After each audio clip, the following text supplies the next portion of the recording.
Hello guys, কেমন আছেন সবাই? আশা করি সবাই ভালো আছেন। আজকে খুব গুরুত্বপূর্ণ একটা ভিডিও নিয়ে আইলাম। ভিডিওটা হইলো এস্তোনিয়ার ভিসা। বাংলাদেশের প্রায় ম্যাক্সিমাম মানুষও জানে না যে এস্তোনিয়ার ভিসা হয়। বাংলাদেশ থেকে প্রায় 85% বা 90%-এর মতো ভিসা হয়। কারণ আপনি জানেন না, তাই আপনার ভিসা হচ্ছে না। আপনি যদি সঠিক মাধ্যম ধরতে পারেন, আপনার ভিসা 100% হবে।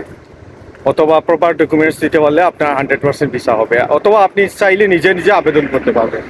আপনি যদি নিজে নিজে আবেদন করতে পারেন না, সমস্যা নাই, আমাকে বলতে পারেন, আমি আপনাকে আবেদন করে দিব।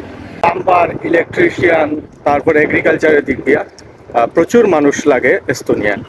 এস্তোনিয়া জনসংখ্যা হচ্ছে প্রায় 9 থেকে 10 লাখ এরকম, কিন্তু তাদের প্রচুর কর্মসংস্থান আছে। এই জায়গায় প্রচুর কর্মী লাগে, বিভিন্ন দেশ থেকে তারা প্রচুর কর্মী নিচ্ছে।